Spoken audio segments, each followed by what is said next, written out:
Hello and welcome to Perspectives. It's always a pleasure doing show when there are friends in the studio.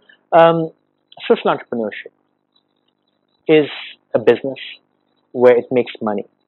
But unlike other businesses, it's also a business which helps the world. And social entrepreneurship is one of those buzzwords which happened a few years ago. It happened, it went down, and it happened again. And at times it was taken as one of those fashionable phrases where people who had nothing better to do became social entrepreneurs. A new word for charity. But the fact is, social entrepreneurship is one of those great services which is probably an honest service, where you own up to the fact that you are an entrepreneur. You own up to the fact that you're not doing this out of just the goodness of your heart, but you are doing this from the goodness of your heart, and you are making a difference. Businesses which make a difference. That's my understanding of it. Of course, my guests would share more light on it. A very good friend of mine, whom I met just briefly somewhere, and one of those few people, odd people, when you meet somebody, you just strike that chemistry within the first 5 minutes. To my absolute sadness, a few years after I'd met him, maybe a couple of years after I met him, he left the country. And he and I had various arguments and discussions, and he said, well, I want to go to the UK, but then I want to come back and help the country from there. And I used to just, laugh at him and say, come on, I've heard these sad stories, don't fool me.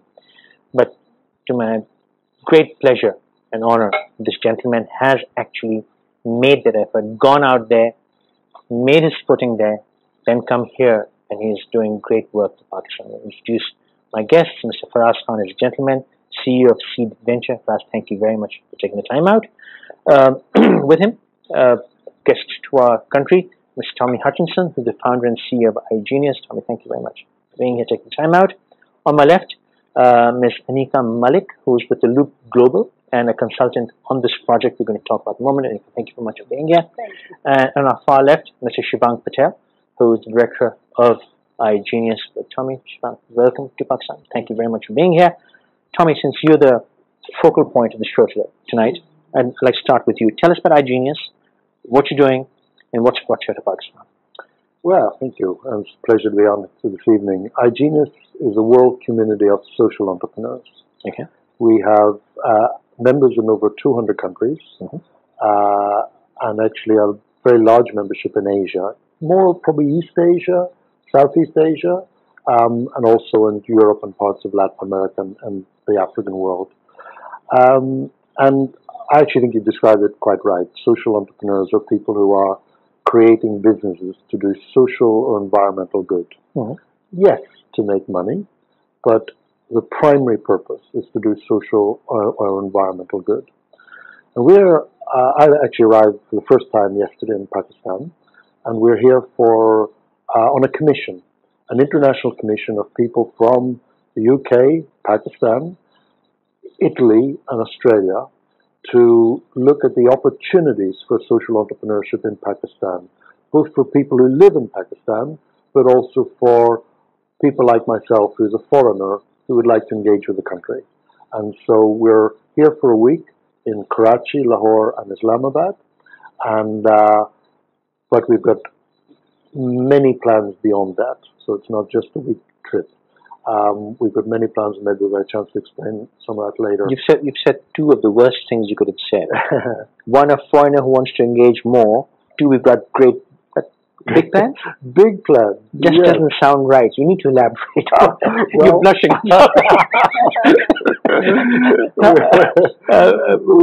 On a serious note, why would you want to engage Pakistan? What sort of plans? Well, why Pakistan? Because Pakistan is a country that's going through extraordinary change. You've had your good change, bad change. Well, you've had your first transfer of government from one democracy to another. Here, fantastic. You've got a very young population. We're seeing an amazing empowerment of women. And actually, I've noticed both before coming here and definitely when I've been here, a real sense of confidence in the country, which actually you don't get in every country in the world. And among the people, among the people, among the nation, right? Mm-hmm.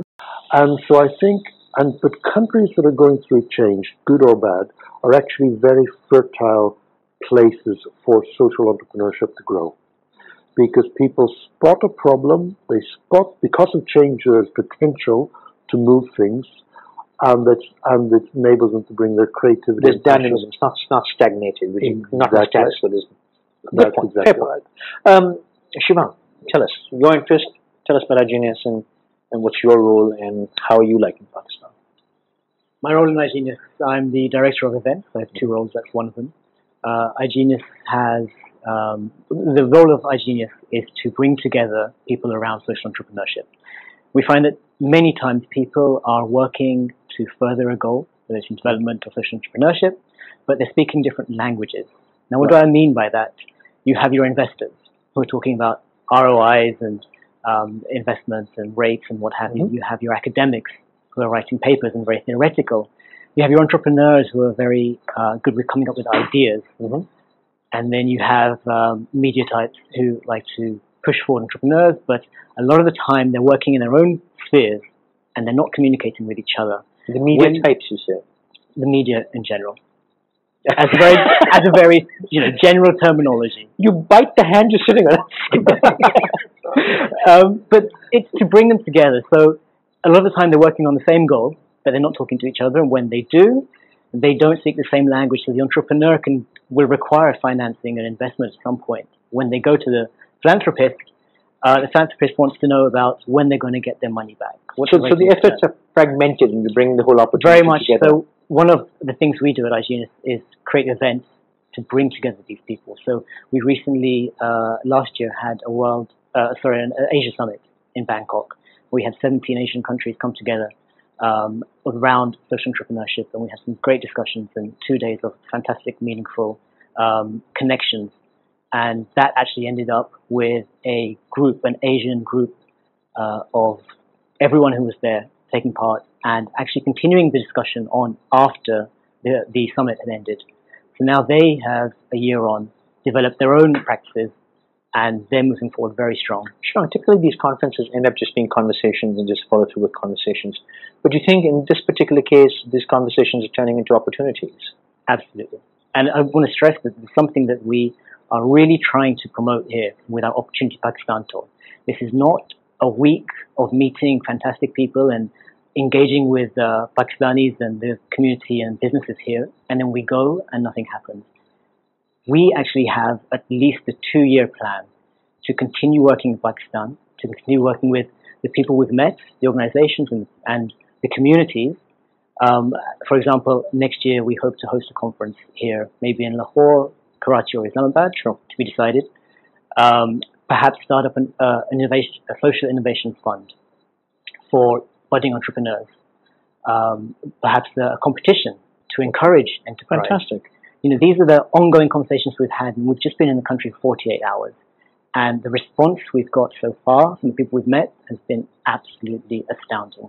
So we're very positive, we're very energetic, and we're going to push this forward. And we need the cooperation of everyone, and everyone who's interested to work together. This is a learning journey for both parties, for us coming into Pakistan, and for Pakistanis to also take from us. Well, Godspeed on that. But as we go on, I'd like to talk more about how does someone who is interested in this work get in touch with them? Is that a possibility? Absolutely. So young people who are looking for new opportunities with ideas, they should, I think, take advantage of this time that they're here and maybe try to meet up. We'll talk about that more. Aneeqa, thank you very much, first of all, for correcting me that the word is Aneeqa and not Aneeqa. Thank you. Because a very dear friend of mine is Aneeqa, which with a K. So that's why I was like, okay. So thank you for correction. You've made UK your home. Why Pakistan? Why Pakistan? Why are you here? What's your interest? But this is my home as well. This is your home as well. This is my first home. UK is my second home. So I'm getting the best of both the worlds. Fantastic. So what's happening here? You're working as a consultant for the project. Yes. Tell us more. So basically, my company's name is The Loop Global, and that is the reason because I belong to Pakistan, I belong to UK as well, and I thought there should be someone who could act as the loop in between, in joining communities and, bridging the gap between communities. Because I feel Pakistanis are very close community. I mean, in the UK, we believe so. British Pakistanis, they just promoting Pakistan to Pakistanis. So I actually started my company 2 years ago. Right. I thought I was just I am not trying to. I created a niche. Right. I saw that gap in the market. And I thought, okay, somebody has to do this job to promote Pakistan to other communities. Okay, Tommy said, foreigners here say we want to engage more in Pakistan. We see great opportunity. As a Pakistani who's got cross-border, cross-culture understanding, how do you see Pakistan? How do you see the opportunity? You posed this question to Tommy saying, why Pakistan? And I often say, why not Pakistan? I always say this, that, you're sitting in front of, especially the Western community, they're sitting in front of their TVs and they're just watching Pakistan's name popping up with something bad happening in Pakistan. So they're only seeing Pakistan, but unless they feel Pakistan, now that we are here, I'm happy. All my commissioners are really happy. So that was my mission. As you said, it's the mission behind. The commission had a mission. That was just my mission. Because I think I have delivered what I planned. When Tommy approached me about 5 months ago, it has been a very good partnership. We've discussed, we've explored a lot, and I'm really happy that we have made it to Pakistan, because there were very ups and especially when you're sitting across borders and you're trying to organize something. Fantastic. And with Pakistanis saying, "Ho jayega ji." There is a system to that madness. I tell you, I'm yet to find the system. I'm sure. Is that a Thomas turned Tommy? That is a Tommy. Tommy, but my family call me Thomas. So your passport says Thomas. It does. Yeah. I was wondering. I've never seen a Tommy as a real name. Faraz, tell us, sir. What do you want to know? Everything. What are you doing here? Of all the people, I didn't expect to see you. Well, Tommy and myself, we've been friends for some time, and this whole idea started with a conversation around, I think, 3-4 months back, and it was just a conversation that yes, we should bring in a group of people who could actually come and explore the potential of social entrepreneurship in Pakistan. And 2 months later, when I turned back, voila, he's managed to actually engage PPAF, and they have supported this initiative, and gotten a very strong group of individuals who are interested in exploring the potential of this country vis-a-vis the social enterprise. Why I'm a part of this is simply because of that eternal belief that every challenge in this country can be changed through entrepreneurial opportunity, and that too at a startup and grassroots environment. Youth are really fantastic, buzzing, enterprising youth. The perception that the West has of Pakistan, and I truly believe seeing is believing. Hence, these fantastic people are here, and first-hand witnessing what's happening on ground vis-a-vis the organizations, the initiatives, the enterprises, and these dynamic individuals. And it's only when people like Tommy, Aneeqa, Shivang, and the rest of the delegation will go back, witnessing these fantastic opportunities, and become the ambassadors of this country, would we actually get an array of interest in terms of the potential investment into the social enterprise arena. At the same time, what this delegation is doing is stirring up the local interest, the local investment interest of investing into the social enterprises, which is kind of lukewarm, unfortunately. As I think you would know better than myself that there are two extreme ends in Pakistan, either extremely capitalistic environment or an extremely third sector charity environment, and there is nothing in between. The private sector enterprises and corporates are making a lot of money, fantastic, at doing minimal CSR work. At the same time, the charity sector is doing fantastic work, but actually bringing a lot of bad name to the Pakistani environment as well. In some cases. In some cases, yes. But there's fantastic work happening. Fantastic. Sure. Majority of the work is fantastic, but again, the impact is not that much. So here, there's a middle stream that globally the West, and I think even a lot of South Asian countries have embarked upon, and which has ended up in fantastic results as well. Why not the same sort of prowess is given to this middle stream, which is social enterprise, right in between the extreme capitalism and extreme third sector environment. And I personally think that it has a fantastic potential. I need to take a short break in a moment. But what I would like to understand is, you said there are two extremes, but there's no middle ground. When you said there's no middle ground, why is that? Is that a cultural thing? Is that something we haven't understood? What's stopping that social entrepreneurship to really blossom here? What's your understanding? Before this delegation, I brought in some British member of the parliament to visit the rural areas in Punjab and explore the potential of the same. We went through PPF, RSPN, to a small village called Ganjatla, close to Gujarat. And there I found the answer of what you have actually asked me. What they do is they give micro donations for enterprises, like, buying a cow, creating a small fortune ki dukaan, very traditional stuff. While we were coming, just sort of helping people. Yeah. While I was coming through the village, I realized that the drainage system was full of pieces and it was really clogged and everything. So I sat down. There was a whole village community sitting there. The village elder was there. People who were actually running those enterprises very successfully. I must mention that they've been running this program for the past 10 years, and the return of the loans ratio is 98%, which is phenomenal, close to Grameen, actually. Much better than the cities, though. Well, and they were telling about their fantastic stories, and I just asked a question to them in Urdu / Punjabi, and I said, yes, why don't you guys clean your sewage system? And there was a silence, absolute silence. I was like, what if I tell you that it's a business, and through this you can earn money and actually create an impact as well?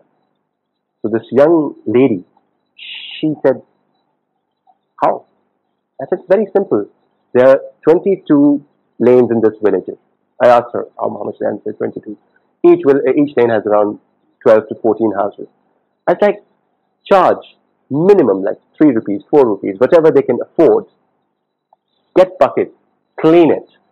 Your children will be healthier. Environment will be clean as well. And you will make money as well. And just imagine, multiply the number of that money multiplied by the houses, how much money you will make per week. And they did the calculation, and she was earning around 15 to 17,000 rupees. And I said, and everyone was like really hoo-ha about it. It was like, yes, very good idea, blah, blah, blah. I asked a very simple question after. I said, why didn't you think of it? There was silence. And there's this really old gentleman right at the back gets up and says, मैं बताता हूँ, I'll tell you. Anna, our nose, our ego is so big that we would not clean it. Now that you Gora people have come in and you do it yourself, you show them, they will be very proud of it. If I would tell them, they would not do it. If you tell them, they would do it. So I think education and actually giving them a direction that this is another way through which you can create impact and make money as well. and dilute these traditional ecosystem barriers. I think you ruled the world a little too long.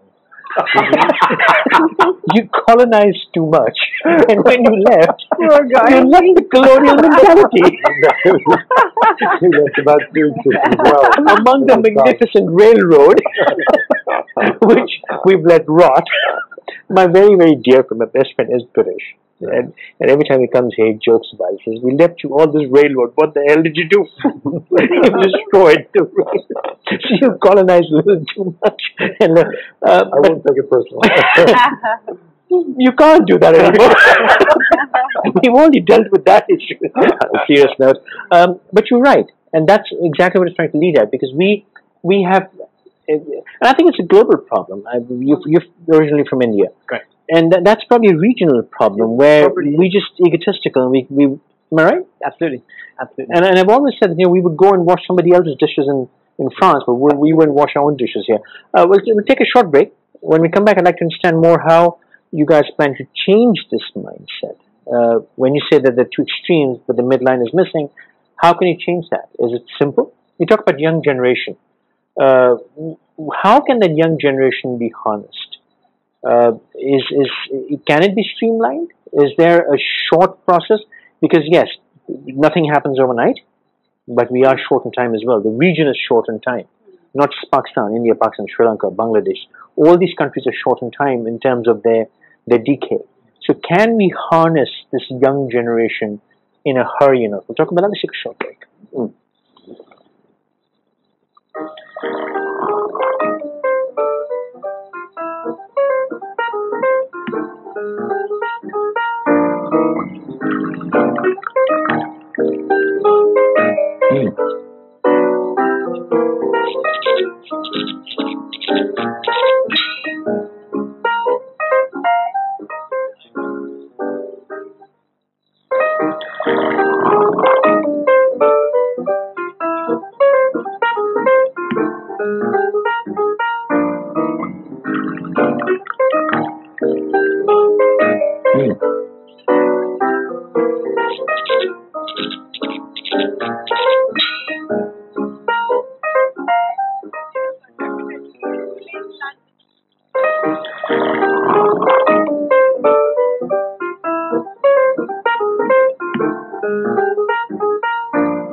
Thank you for staying with us. You're watching Perspectives.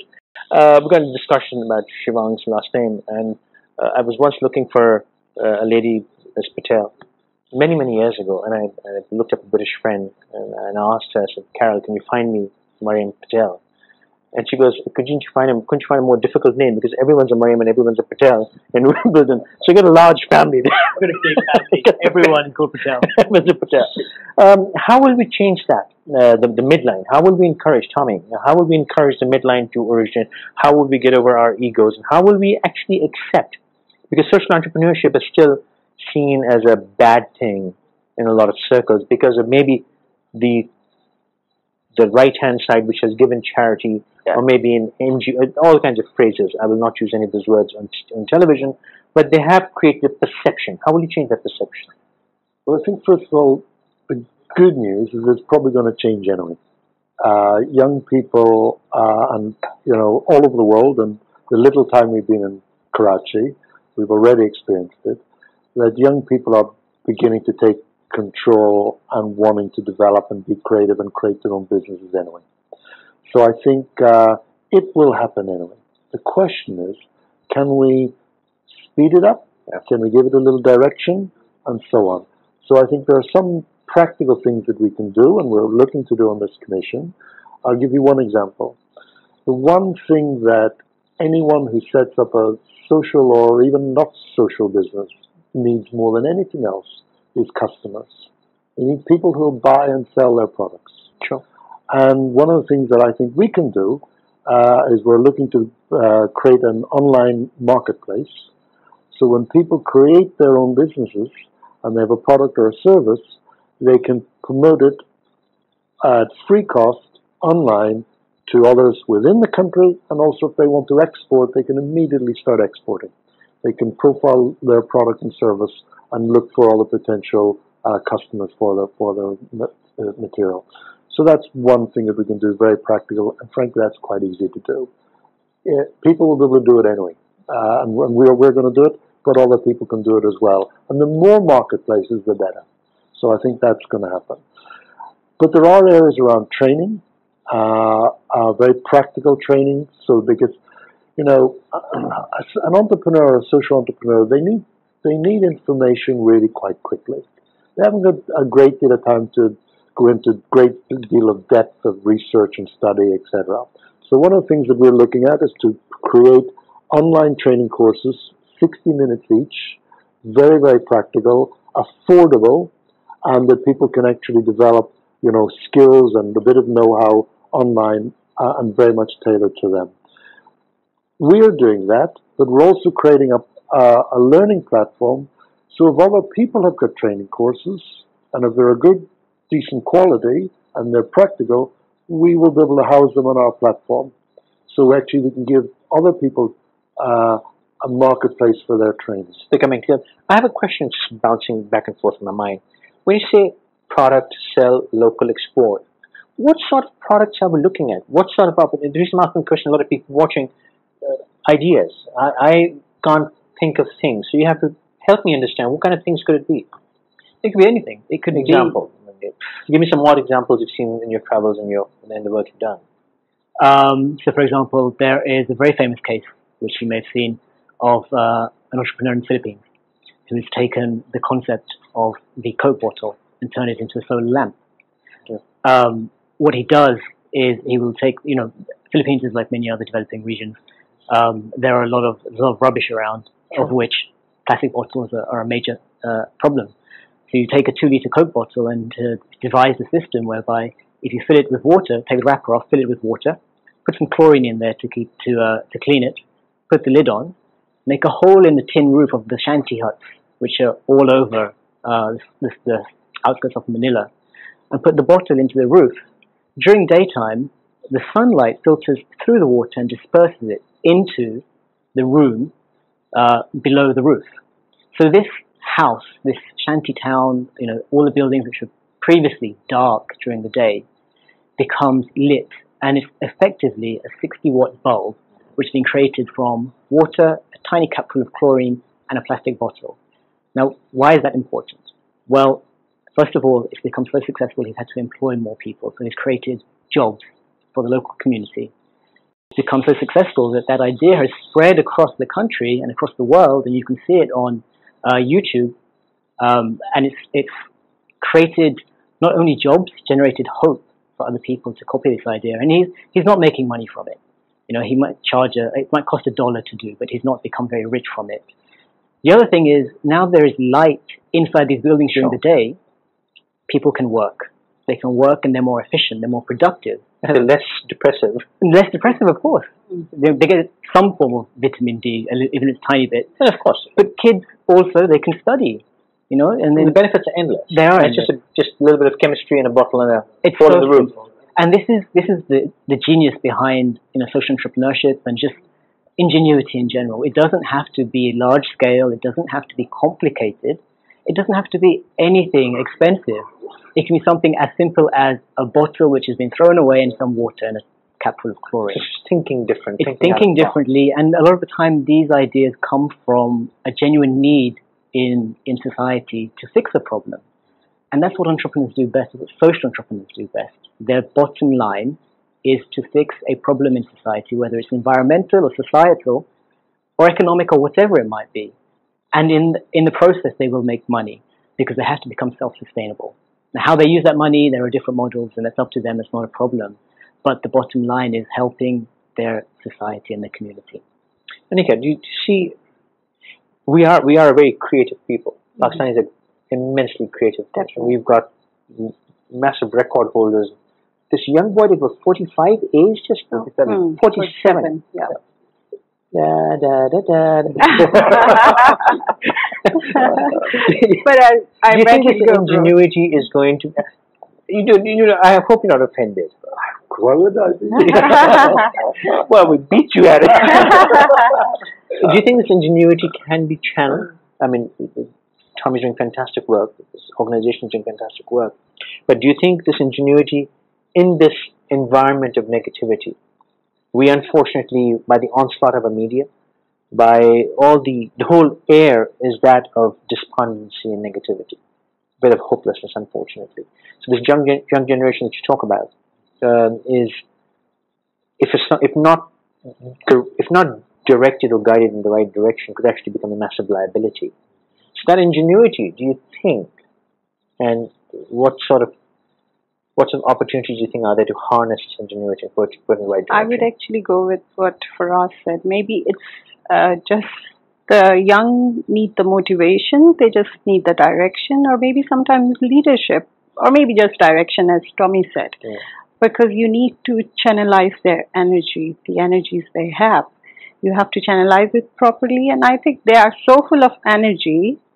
You give them an idea, or maybe they come up with an idea, it just sparks, and they start working on that idea. So I feel in Pakistan, people are creative. They're still full of energy. I don't know what negativity you are talking about. Maybe. Well, there is this general feeling that, nothing can be done, unfortunately. Right or wrong is irrelevant. The thing is, but that value is, it's inculcated in this whole region. And just, but that's irrelevant. I think it's very, role models are very important. Very well said. Very well said. Now, there's a subtle difference. I don't know. Do you have American viewers on this show? Yeah, sure. Okay, well, so I'll be careful what I say.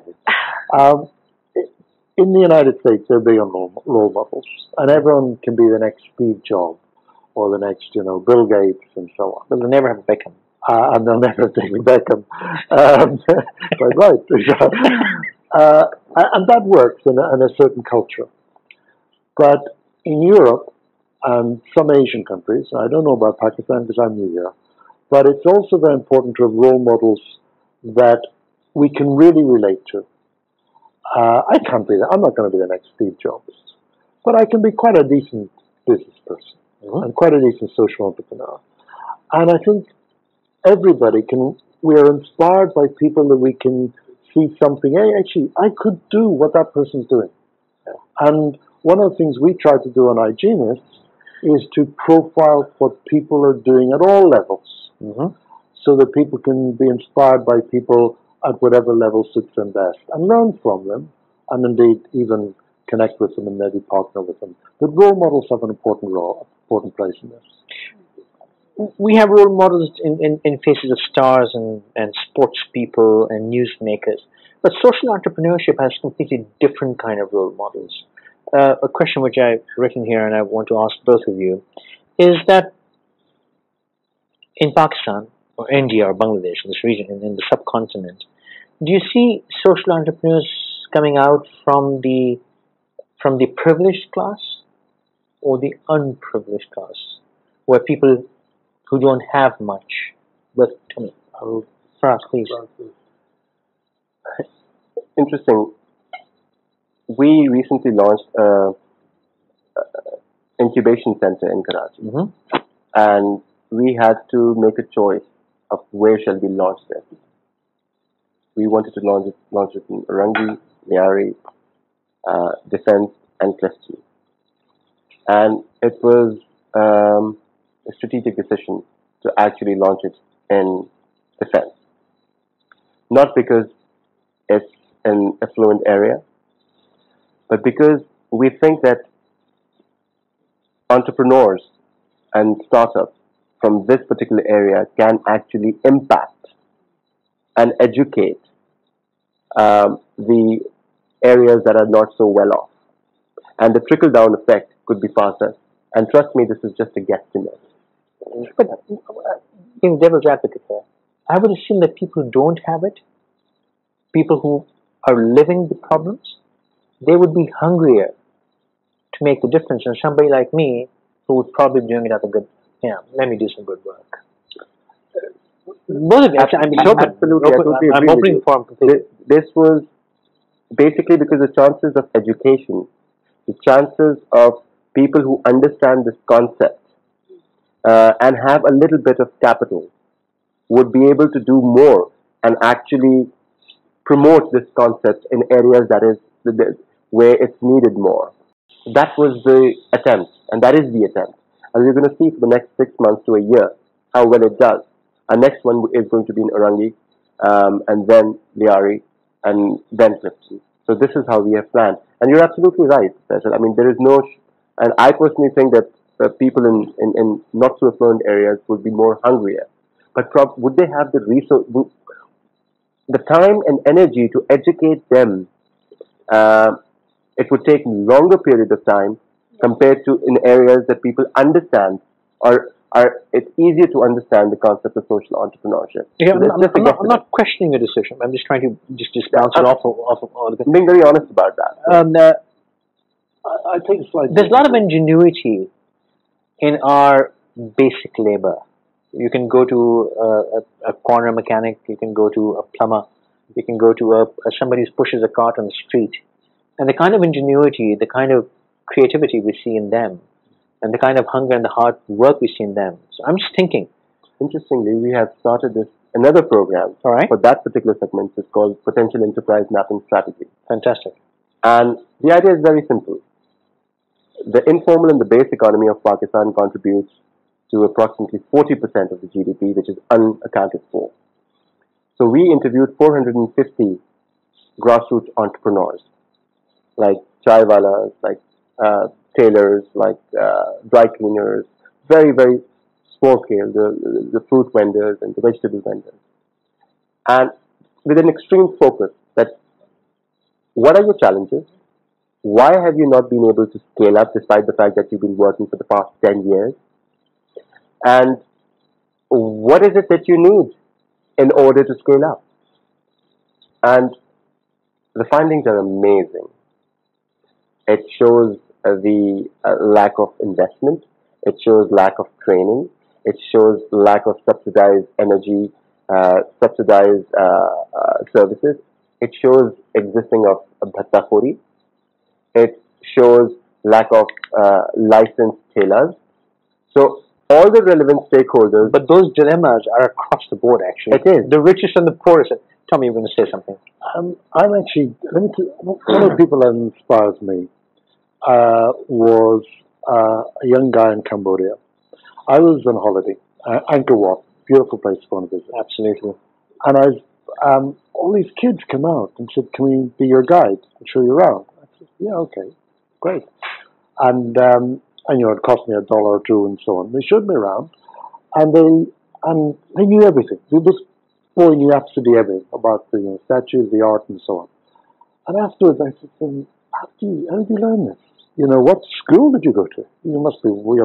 Do they have this kind of quality of education in Cambodia?" And he said to me, "There is this book. It's called Lonely Planet, which is a." And he said, "A tourist gave me this book. Here. And me and my friends, we read it. And that's the story. And then we met other tourists, and some of them were actually, professors. So we asked them questions, and they built up this knowledge. And basically, they have taken a Western product, read it, and sold the information right back to the foreigner. Hallelujah. It's that ingenuity, and what really impressed me, and why I think actually the best entrepreneurs really come from poor backgrounds, or often do, is because they know how to deal. They have to use their wits, and they have to operate with virtually zero or very little resources or money. They're more creative. And they have to be more creative, and therefore, they become more efficient. They are more efficient. They use capital much better. They use resources much better than any of the rest of us. They value They do. They really value it. Whereas the worst thing you can do to an entrepreneur is to give them too much money, because they will blow it. So actually, I think. By the way, I'd like some more money, so if anyone's got some money, we won't blow it. I promise. I was just waiting for you to finish. What world are you living in? There's never too much money, Tommy. But they make the best entrepreneurs. And sure, closing notes.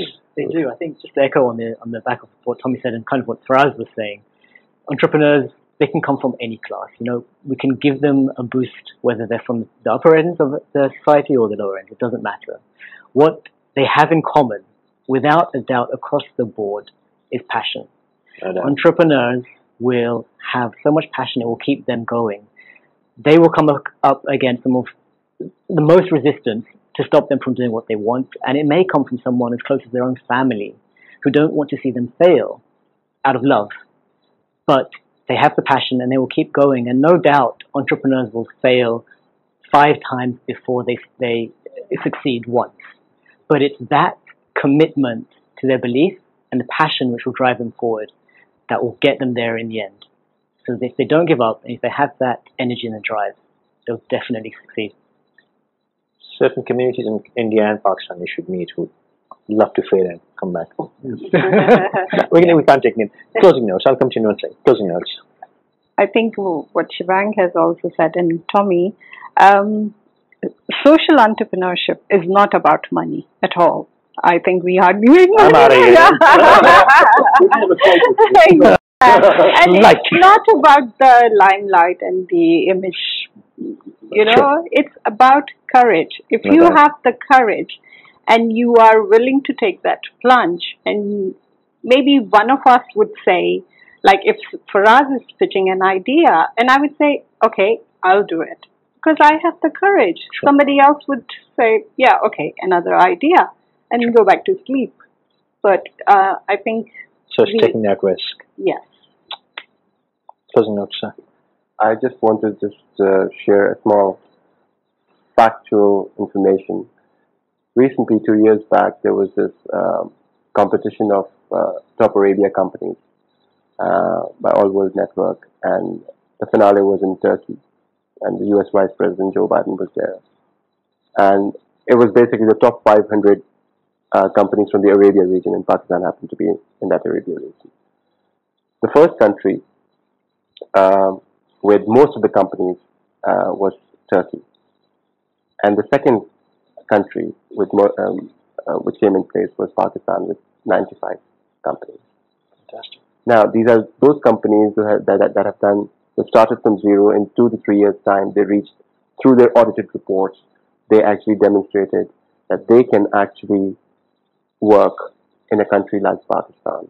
And Joe Biden actually mentioned that in his comments as well. It's like, Turkey was expected, but I did not expect Pakistan, so well done. So if with these situations, such challenges, so many companies can, with passion and with courage, can compete globally, why not more? Tommy, closing notes. I agree with all of my friends on this panel. It is about courage and it's about passion. It's also hard work. Let's be straight about that. It's not easy. You have to really grasp at it. And sometimes, as Shivang alluded to, it's always sometimes your friends and family are not your biggest supporters in this field because they almost care too much about you. But if you keep going, there's a real chance to succeed. You will be so liberated. Your life becomes more liberated, hugely, by running your own business and doing good for your community. And traveling first? No. I'm traveling in whatever way. And Pakistan is one of those countries that is going through change, and it has got a real land of opportunity. It is, frankly, I'm a businessman, that's why I'm here, because I see this country with tremendous opportunity. Its people are tremendous in this country, and we want to work with them. So contact us, contact other people on our iGenius network, and let's see what we can do. We'll have a good journey, I hope. Welcome to Pakistan. Tommy, welcome to Pakistan. Thank you. Thank you. We hope to see a lot more of you. And we've got the academics. Cricket will get back, don't you worry. Until next time. Pakistan is a great opportunity. I think I can't say this enough. I've said this repeatedly. As Faraz just said, in Turkey, Pakistanis are very entrepreneurial. I don't need to tell anyone. Anybody who knows what Pakistani knows, we're ingenious. We can find solutions to any problem, be it a pencil or a bomb. We can create anything from anything.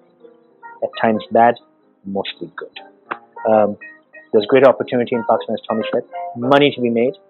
Old joke, nobody wears shoes in Africa. So a lot of shoes to be sold. So there's a lot, huge vacuum in Pakistan which needs to be filled, money to be made, opportunities, advantages. Until next time, good night.